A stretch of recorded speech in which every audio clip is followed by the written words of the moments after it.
Bonjour et bienvenue au Temple de jeu d'Arkeril. Nous allons commencer la partie de Unbroken.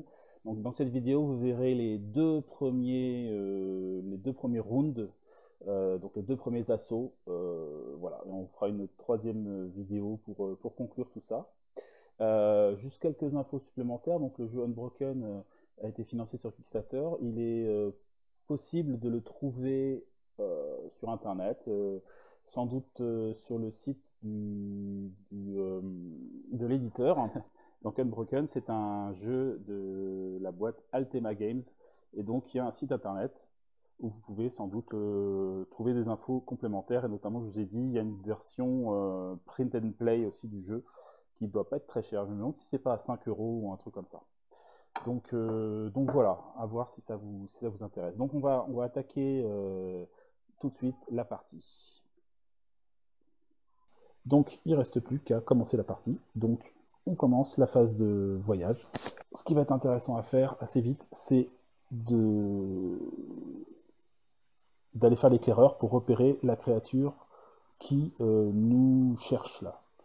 Et donc pour ça, il faut dépenser un temps et un effort. Je pense que ça va être intéressant de le faire dès le début, comme ça va diriger un peu notre tour et les types de ressources qu'on va rechercher. Donc, on dépense un temps, on dépense un effort, je descends le compteur, et on va lancer un dé pour savoir le type de créature que c'est. Donc il y a 6 créatures de niveau 1, donc on va rencontrer la créature numéro 6. Donc je prends,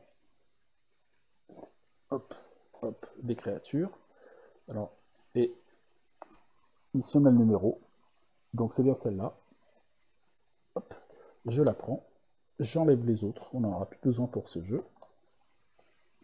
1, 2, 3, 4, 5. Et donc, je révèle le rat-garou. C'est lui qui veut notre peau. Il a sans doute participé à la destruction de notre groupe. Et il s'est rendu compte qu'il n'avait pas fini le boulot. Alors, maudit et consumé par une source inconnue. C'est sans doute une source, il a sans doute été transformé en rat-garou par quelqu'un d'autre. Elle vous griffe avec une soif de sang insatiable. Donc les souvenirs visibles qu'on porte sur nous, en respect de nos camarades tombés, alimentent encore plus sa vengeance. Donc voilà, Rosalind, le rat-garou. Alors, on peut voir, du coup, ça nous permet de savoir quelle créature nous poursuit, et quelles sont ses caractéristiques, et comment la battre. Alors, plusieurs choses. Déjà, ses points de vie, 2 points de vie. Donc, on va pouvoir mettre 2 sur le compteur de points de vie de la créature. Après, on a embûche. Donc, embûche, c'est-à-dire que si la créature nous tombe dessus parce qu'on a dépensé trop de temps, eh bien, elle nous fait perdre 4 temps, donc au tour suivant. Puisqu'en je l'ai dit, au moment où on rencontre la créature, on remet les marqueurs de temps à 0, en tout cas prêt pour la prochaine partie, et on perd directement 4 temps. Donc c'est juste du temps qu'on perd, c'est pas plus que ça, mais c'est embêtant. Trickery, c'est le moyen qu'on a au moment où on combat le monstre, dans la mesure où on n'a pas été pris en embuscade, d'échapper au monstre. Voilà. Donc si on échappe au monstre, on n'a pas à le combattre, mais on ne remporte pas non plus les récompenses du combat. Après, on a ce qui correspond vraiment au combat. Alors réponse, ça c'est à dire, au début de l'étape de bataille, on gagne la condition peur, effrayé, pour le niveau 2. C'est-à-dire que combattre le rat-garou va nous mettre dans un état de panique, et donc au prochain niveau, quand on sera dans le niveau suivant, une fois qu'on aura battu le monstre, dans la mesure où on le bat, eh ben, on sera effrayé, donc on verra la condition, ce qu'il y a dessus. Puis après, il y a les scores de dégâts que va nous faire la créature. Donc on voit qu'elle nous fait des dégâts, qu'elle nous vole éventuellement, ou qu'elle nous rend confus. Donc on peut perdre de la ruse, on peut perdre de la bouffe, et sinon on va perdre des efforts, quoi, de la fatigue. Ça va nous fatiguer. Voilà. Bon, qu'est-ce que ça nous enseigne? Eh ben, 2 points de vie, c'est pas très très compliqué à faire. Avec nos mains nues, on voit qu'on peut faire. Alors ça c'est pour détruire l'armure, donc il faut un effort évidemment très fort, un gros effort pour passer l'armure, détruire l'armure. Bon, mais il n'a pas d'armure, donc on n'est pas gêné. Pour faire un dégât, il faut dépenser 2 efforts simples, et pour faire 3 dégâts, 2 efforts moyens.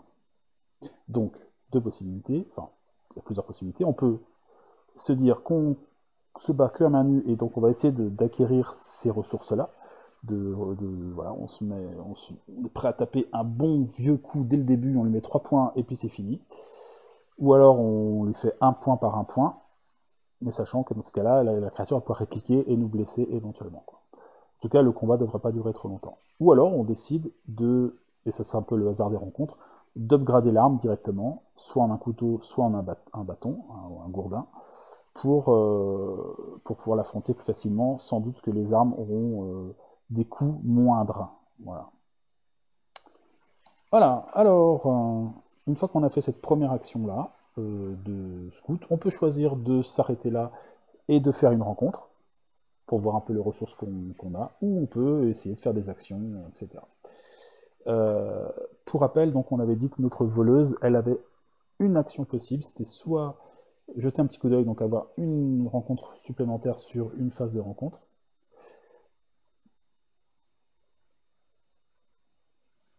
Alors j'imagine que c'est une seule fois, bon voilà, ce qui est pas terrible quand même, ce serait intéressant éventuellement si c'était l'ensemble de la phase de rencontre, during the exploration state. Ouais, non, ce serait une fois, a priori. Ça, le flexible, on verra ça plus tard. Ou alors on le garde pour éviter le combat, mais enfin là, je pense que ce ne sera pas nécessaire pour combattre le... Donc on peut peut-être éventuellement choisir de jeter un petit coup d'œil. Donc je propose qu'on fasse une rencontre. Voilà, on dépense l'action du personnage, et donc on va aller faire des rencontres. Le paquet, je vais le mélanger encore un petit peu, toc toc toc, et on va piocher 2 cartes, 3 cartes, grâce à l'action. Alors, il y a les plateaux sont un petit peu gondolés, ça c'est un peu dommage. C'est le seul petit reproche que j'ai, j'essaierai peut-être de les écraser un petit peu, voir s'ils peuvent récupérer une forme un peu plus plate. Alors, une action, 2 actions, 3 actions. Alors, comment ça se présente? Il y a un petit texte, évidemment, il y a un titre, pardon, un petit texte d'ambiance. Puis après, on a généralement un coût en temps, c'est-à-dire que l'événement va nous coûter tant de temps. Et après, on a ce qu'on doit dépenser et ce qu'on gagne en échange. On a du coup 2 possibilités. Soit on fait une rencontre, on choisit la rencontre qu'on veut et on la fait. Et du coup, on applique le temps qui baisse, et en face de ça, eh ben, on a le bénéfice. Soit on décide de se reposer. C'est un des moyens les plus simples de récupérer de l'énergie, de récupérer donc de l'effort. Donc par exemple, je choisis cette carte-là, je dépense 4 temps et je gagne 4 points d'effort. Voilà, je gagne le même montant que ce qui est demandé. Alors ici, on ne pourra pas faire ça parce que ça demande un couteau. Donc on n'a pas de couteau pour le moment. Ça, on ne peut pas le faire, ça nous demande un trésor. Ici, on va pouvoir le faire. Ça nous permettra de gagner un effort énorme. C'est instinct de survie. Dans les temps de désespoir, vous arrêtez de... Ouais, alors, oui, c'est ça. Vous arrêtez de réparer votre arme et vous vous rappelez comment vous avez dû fuir ceux qui vous combattaient. Et, vous tenez bon, vous accrochez à votre, votre fil de vie. Et,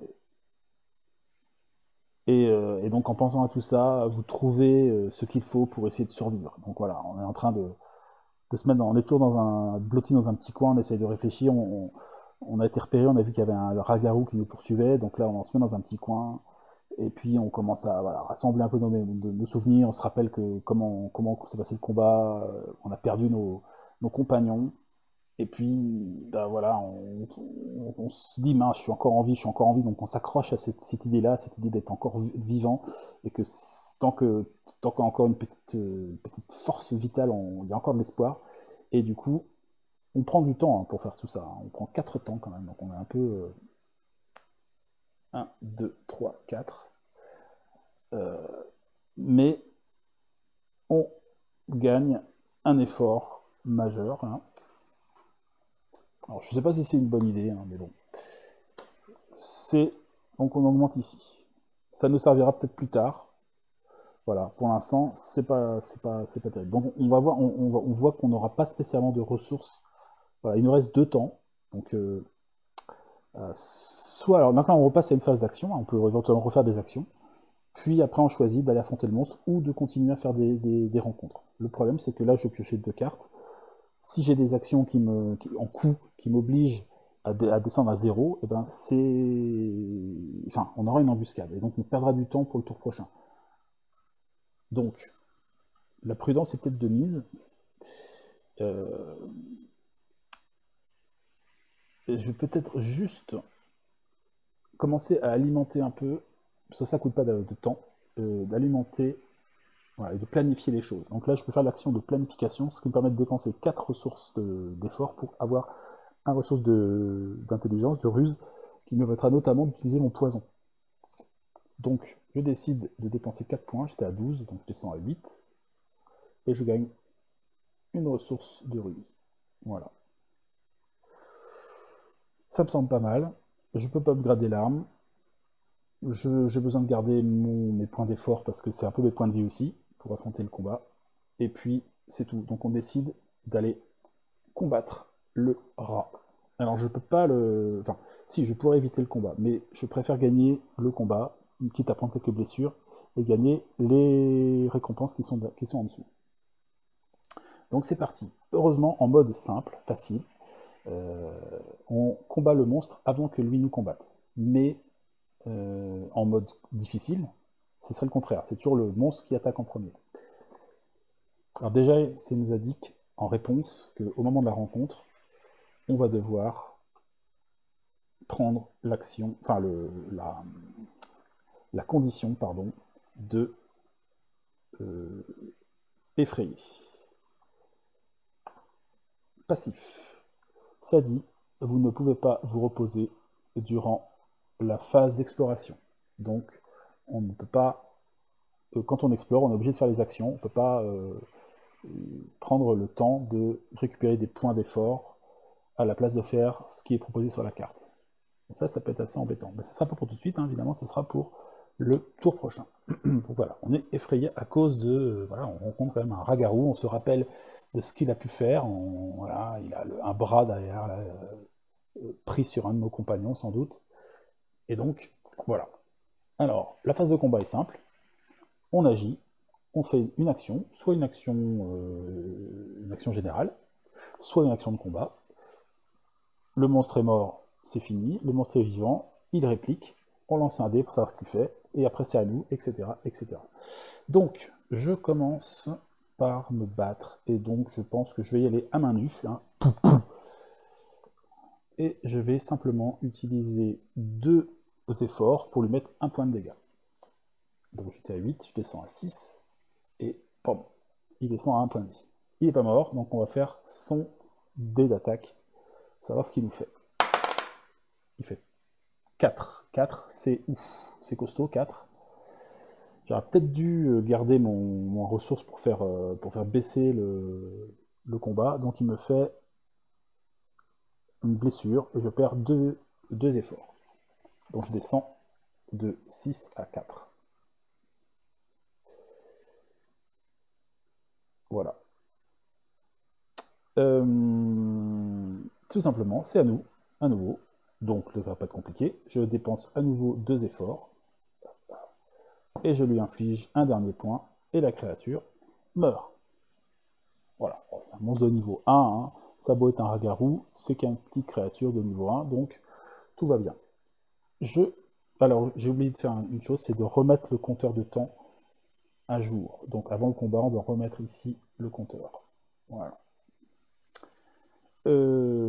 Puis, on gagne des choses. Donc, il y a un trésor. Donc, on gagne petite ressource de trésor. On gagne 2 temps. Voilà. Imaginez que dans les affaires du Ragarou, on trouve des indices qui nous permettent de savoir peut-être où se diriger, mieux connaître l'espace des grottes où on se trouve. Donc on gagne du temps. On gagne aussi parce on est content et fier d'avoir remporté ce combat, donc on gagne 2 points d'effort. Donc je remonte à 4. Puis, on gagne une compétence. Donc, je pioche 2 compétences. Stoïque et position défensive. Alors, stoïque.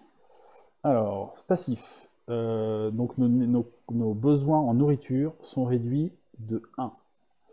Ça peut être pas mal parce que là, on va arriver tout de suite à une phase de nourriture. On va nous demander de manger. Or, j'ai pas de nourriture. Donc ça peut être pas mal. Alors, stoïque, c'est écrit, vous préférez mourir de faim, surtout si ça signifie vous rapprocher de votre vengeance qui vous tient à cœur. Chaque souffle que vous retenez vous permet de tenir et de résister à la douleur et à la faim qui vous affecte. Ouais, ok. Sinon, on a donc la défense, des positions défensives.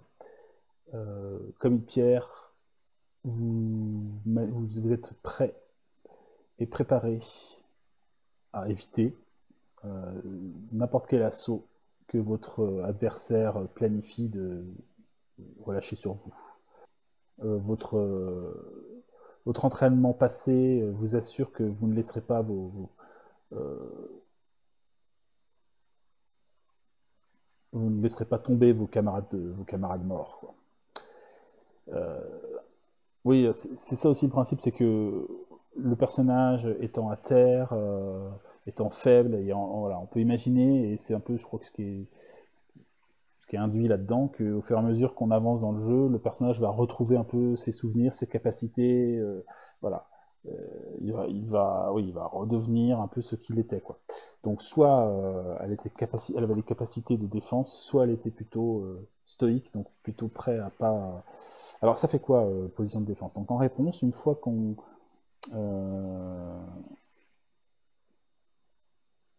alors on peut choisir de faire moins de dégâts pour faire moins au test de combat du monstre.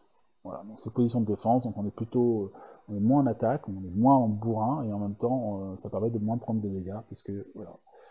Euh, j'ai pas forcément l'intention, j'ai plutôt l'intention d'être efficace dans mes combats, donc je vais pas faire ça. Stoïque me semble intéressant, donc je vais prendre cette compétence-là. Voilà. Et on arrive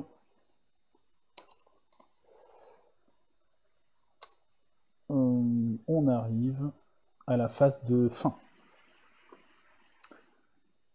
Donc on doit dépenser de la nourriture égale au niveau du donjon. Donc là on est en niveau 1, on doit dépenser une nourriture. Si on ne peut pas le faire, on perd autant en effort. Simple. Donc en niveau 1, on doit 1 nourriture, sinon on perd 1 en effort, etc. 2, 2, 3, 3, et 4, 4 points d'effort, on peut voilà.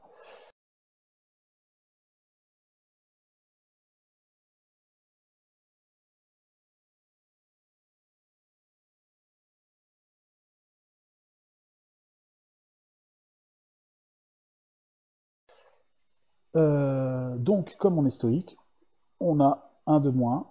C'est pas marqué que c'est au moins 1, hein, c'est réduit de 1, donc de 1 on passe à 0. Donc là on n'a pas besoin de dépenser de nourriture, on continue, on s'accroche, et on attaque le deuxième niveau. Deuxième niveau, on en revient au score d'effort qu'on a à l'heure actuelle. Le problème, c'est qu'on ne va pas pouvoir se reposer, donc on va avoir du mal à récupérer des points d'effort. Ça, c'est un peu embêtant. Pour savoir qui est la créature, il faut dépenser 2 points d'effort et 2 temps. Et l'effort, on n'en a pas beaucoup. On n'en a que 4.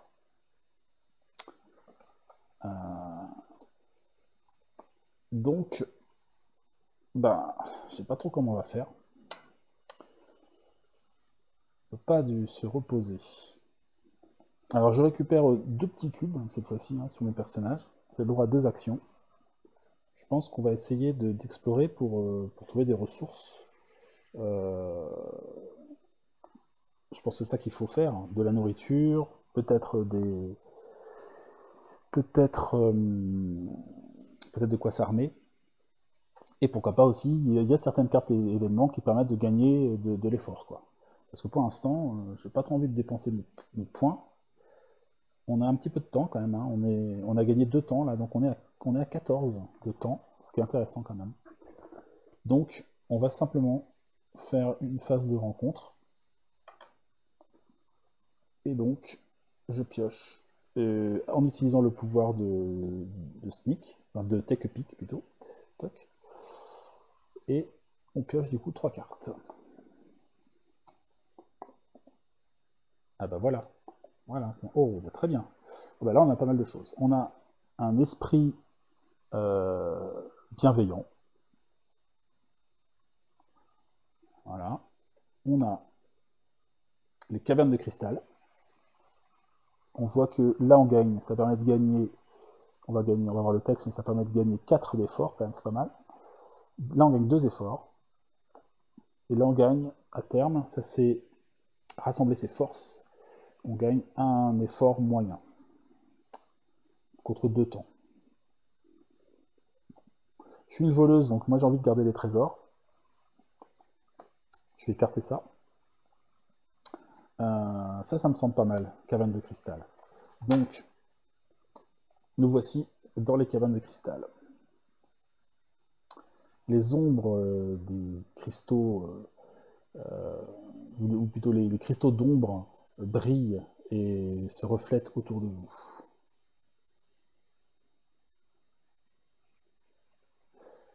Il y a plus de lumière dans ce lieu qu'à la surface. Oui, parce que dans le lore de l'univers, en fait, le monde est obscur. La lumière a été bannie, la lumière a été corrompue. La lumière, c'était le fils des dieux qui ont créé le monde et qui s'est corrompu et qui est devenu une espèce de seigneur des ténèbres.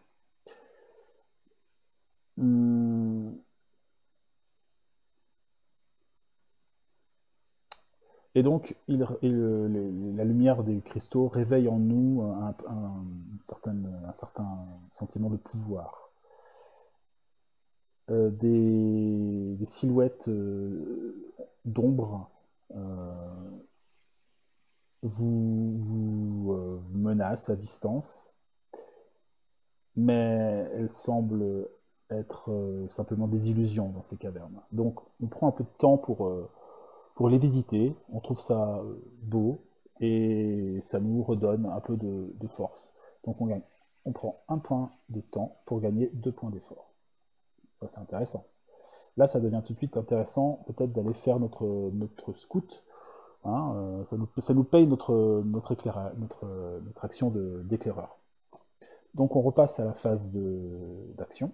Je décide de dépenser 2 points de temps, 2 points d'effort, et on va révéler la créature suivante. Donc je jette un dé de 6. C'est un 4. Donc, alors c'est exprès, je garde secret un peu les créatures, je les monte pas. J'aime bien ne pas trop me spoiler, et j'essaie de pas trop vous spoiler non plus. Je regarde juste les numéros en dessous. C'est un 4. 4. 4 là, voilà. Alors, Kemek le gobelin. Un gobelin. Un gobelin qui a une armure quand même. Alors on peut ajuster directement les points de vie et d'armure du monstre. Donc il a 1 point d'armure, il a 3 points de vie. S'il nous fait une embuscade, on perd 2 bois ou 2 métaux. où, où on perd 2 d'endurance si on n'a pas le bois ou le métal. Peut-être qu'il fut un bon guerrier à une époque. Maintenant, ce gobelin a des dents, ses dents pointues sont abîmées et il nous poursuit avec une sauvagerie aveugle. Sa mission, bah, frapper tout ce qui se trouve sur son chemin. Vous. Ok. Donc Kemek, le gobelin, a été envoyé par le boss de la caverne pour nous retrouver. Et donc, et donc voilà. Il a 3 points de vie et il a une armure quand même. C'est un peu embêtant. Donc le combat peut être un peu plus compliqué. Il serait temps quand même de trouver des meilleures armes. Le problème, c'est que on n'a pas beaucoup d'efforts. Et donc, on voit que il faut. Si je veux faire un truc en métal, il faudrait un effort moyen. Et pour avoir un effort moyen, il faut que je dépense 4. Une action de focus, c'est 4 efforts normaux pour faire un effort moyen. Sinon, ici, il faudrait du bois pour faire juste un effort et du temps. C'est pas mal ça. Mais bon, il faut déjà des ressources. Euh, je propose donc de refaire une action enfin, une rencontre, une exploration, en utilisant encore, tant pis, euh,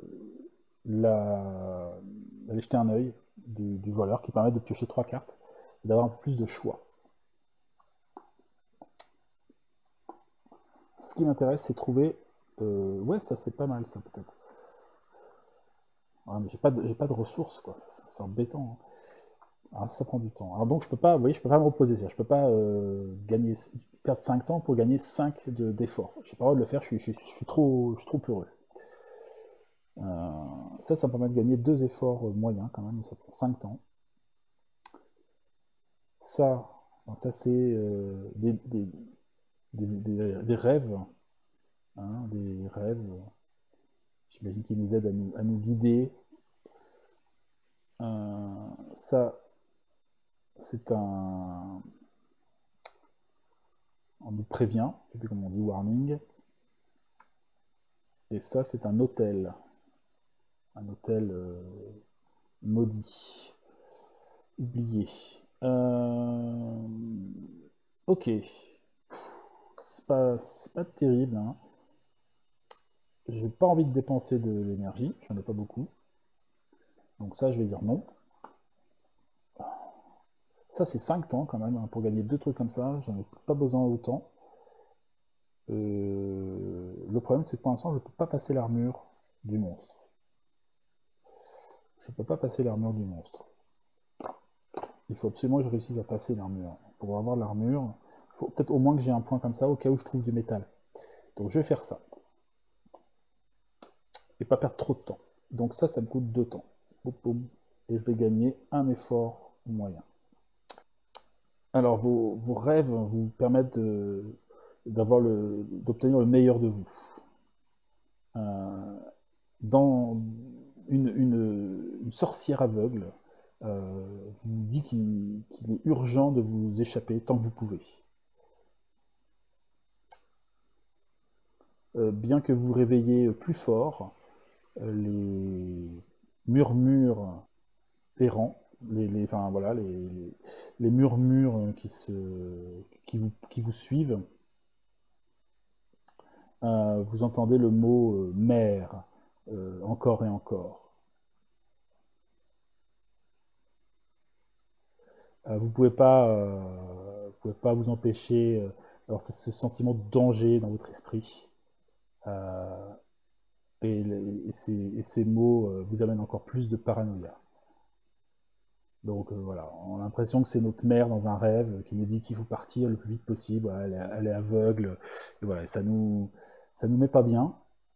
Mais en même temps, on sent l'urgence de quitter ces lieux. Et on gagne pour se faire un peu plus d'énergie et un peu plus d'effort pour pouvoir le réaliser. Donc je dirais merci maman. Ok, bon, tout ça c'est pas génial quand même, on n'a toujours pas les ressources qu'il faut. J'aimerais bien trouver au moins un métal pour pouvoir faire un couteau, ça serait cool. Au pire, on pourra toujours évader le monstre, hein. On a un petit peu de ruse, on sait qu'il faut une ruse et 3 énergies, 3 efforts.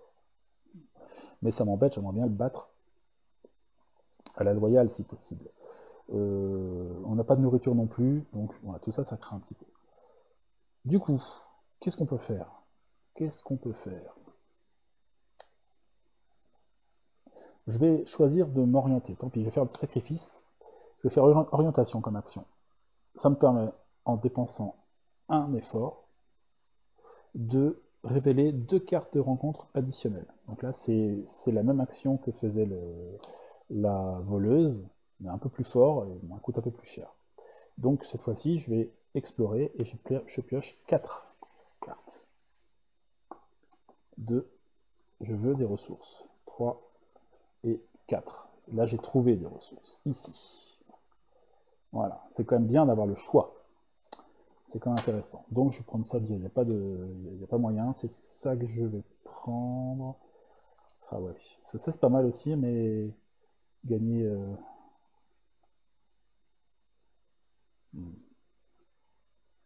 Bon, je m'en tiens au plan. Un aventurier infortuné. Alors, on atteint une vieille épée ébréchée. On la libère du reste du guerrier tombé. Et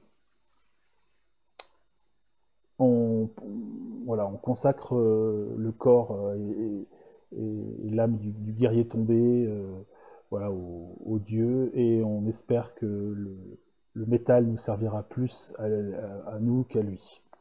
Donc, le fait de devoir grimper tout en haut de ce promontoire, récupérer l'épée, ça nous prend du temps, ça nous prend 2 temps, 1 et 2, mais ça vaut le coup, on gagne une ressource de métal. Et donc, il n'y a pas, hein. On va utiliser une action maintenant de craft, on va dépenser une énergie, on l'a, moyenne, un couteau, 2 temps, et on va upgrader notre arme au niveau du couteau. Donc on prend une énergie moyenne, une ressource de métal, 2 temps, et grâce à l'épée du guerrier tombé, on va aller chercher le couteau, et on le pose au-dessus. C'est-à-dire que si un jour on perd le couteau, ce qui peut être très possible, on redescendra à nos mains nues. Donc arme basique, couteau. Alors, on peut faire sauter l'armure avec un de ruse et un effort. Donc on a la ruse, on a l'effort, on va pouvoir le faire. Après, il y aura 3 points de vie à faire. Et là, on va être un petit peu juste en énergie. On va être un petit peu juste. Donc il va falloir quand même essayer de choper quelques ressources supplémentaires encore avant de pouvoir être vraiment efficace avec le couteau. Et on n'a pas beaucoup, malheureusement on n'a plus que 3 points d'effort. Ça c'est quand même pas top. Donc on va refaire une rencontre, une exploration. Hop, c'est parti. 1, 2 cartes. Et on a une salle au trésor, carrément, et un coffre, un grand coffre. Et dis donc. Alors tout ça c'est bien sympa, mais alors ceci dit, ça c'est intéressant. Gagner 2 ruses et un trésor, c'est intéressant. Ça peut peut-être être pas mal quand même.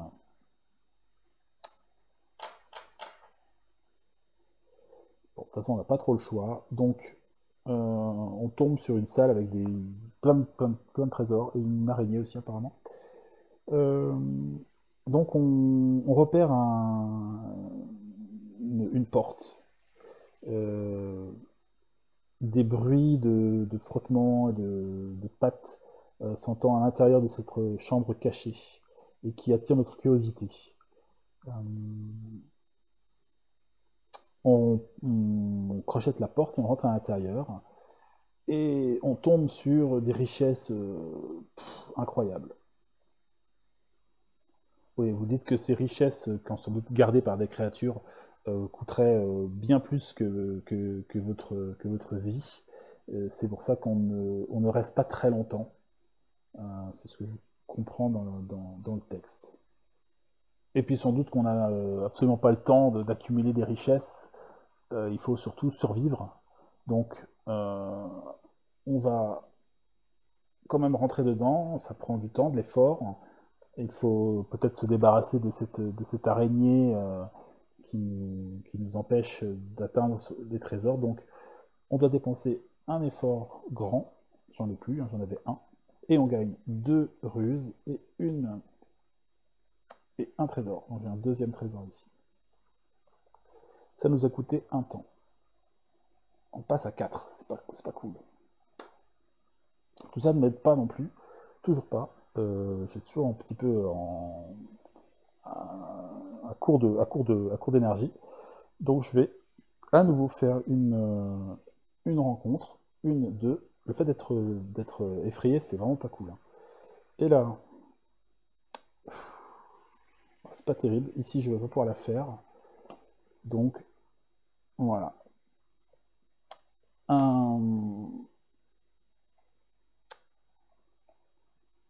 Donc, un objectif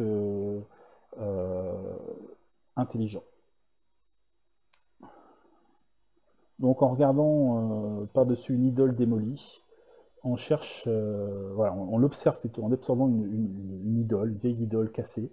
On recherche à l'intérieur de nous et on essaie de se rappeler les conseils d'un vieux sage qui faisait partie de notre groupe et de la façon dont il organisait, il planifiait les choses, quoi. Et rapidement en plus. Les souvenirs de votre ami tatoué vous inspirent quelques stratégies, de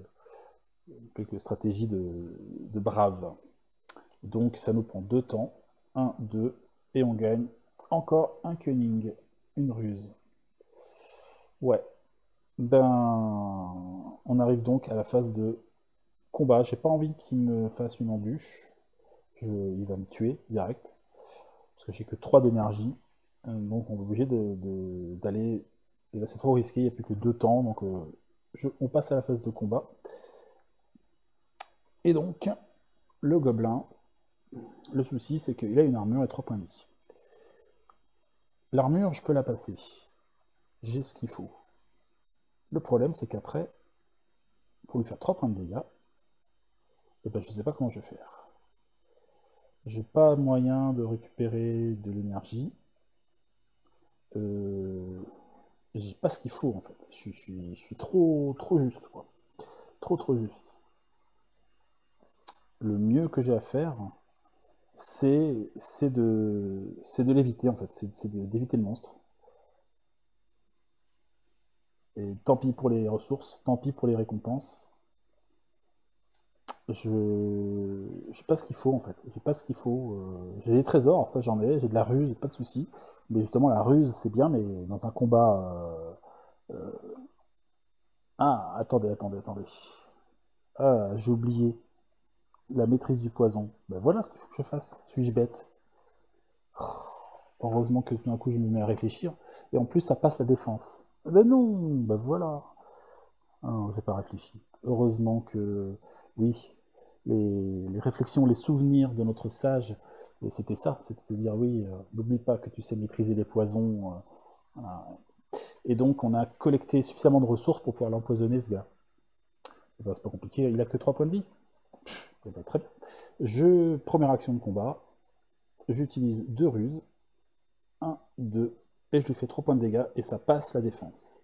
Donc voilà, j'approche de lui, il fonce vers moi, je prends une petite sarbacane, petite pique empoisonnée, arrive à son cou, et il commence à se contorsionner au sol, et il tombe, avant même d'avoir pu m'atteindre.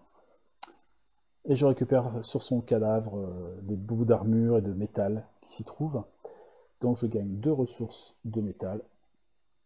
Je gagne un temps. Alors le temps, il aurait fallu que je rétablisse. On est maintenant au niveau 3. Donc gagner un temps, on passe à 17. Une énergie moyenne. Et une compétence. Compétence, je vais en piocher 2. Et j'ai bricoleur ou outdoorsman. Qu'est-ce que c'est que ça? Donc ça doit être une personne qui est habituée à vivre en extérieur. Ça permet, pendant la phase d'action, de dépenser un bois, une nourriture et un temps, et de gagner de l'énergie. Ça c'est pas mal. Ou ça c'est bien. Hein. Bon, il faut du bois, quoi. Pour l'instant, j'ai pas. Si j'ai un point de bois. Par contre, j'ai jamais trouvé de nourriture jusque-là. Hein. Heureusement que je suis stoïque, hein, parce que je suis en train de crever de faim doucement quand même. Hein. D'ailleurs, je vais peut-être. Oui, je vais encore souffrir là. Je vais peut-être prendre ça. Outdoorsman.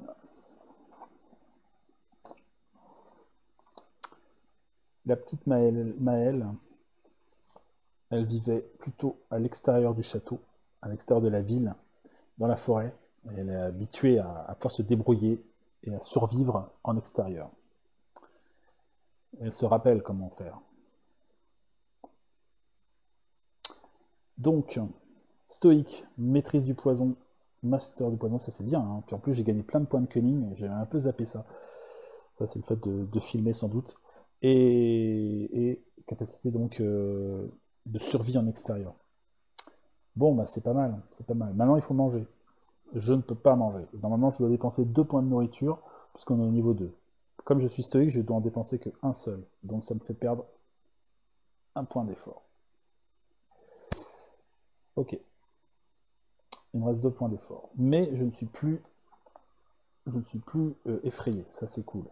Voilà, on va arrêter donc cette partie pour le moment. On reprend dans une prochaine vidéo pour voir comment se conclut l'aventure de notre roublarde. Voilà, je vous souhaite à tous une bonne fin de journée. À bientôt. Salut!